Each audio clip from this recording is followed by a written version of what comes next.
పార్టీల క్లారిటీ పోన్రి.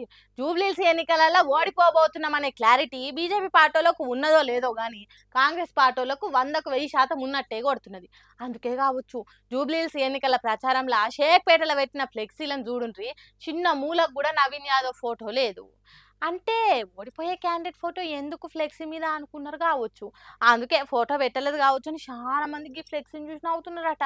పాపం నవీన్ యాదవ్ ను జూబ్లీహిల్స్ ఎన్నికలకు బలి చేస్తున్నది కాంగ్రెస్ పార్టీ అని బాధపడుతున్నారట. నవీన్ యాదవ్ అంటే ఇష్టం ఉన్నోళ్ళు. మరి లేకుంటే ఏంది చెప్పుండ్రి. ఎన్నికలు జరుగుతున్నప్పుడు సీఎం రేవంత్ రెడ్డిని నియోజకవర్గానికి వస్తున్నప్పుడు పోటీ చేసిన అభ్యర్థి ఫోటో లేకుంటే ఆ బ్యానర్లు ఫ్లెక్సీలు ఎట్లా కడతారు? ఇది కత్తి లేకుండా యుద్ధం చేసినట్టు కాదా? కలం లేకుండా పరీక్షలకు పోయినట్టు కాదా? ఆ ముచ్చట తెలిసి కూడా నవీన్ యాదవ్ ఫోటో ఫ్లెక్సీలో వెయ్యలేదంటే మేడి పండుకు మేకప్ ఎందుకు వేయాలి అని ఆలోచన చేసిండ్రు అన్నట్టే కదా. ఫుల్ క్లారిటీతో ఉన్నారన్నట్టే కదా కాంగ్రెస్ పార్టీలు. అందుకే నవీన్ యాదవ్ అభిమానులు కాంగ్రెస్ పార్టీ మీద కస్సు బుస్సు అంటున్నారట.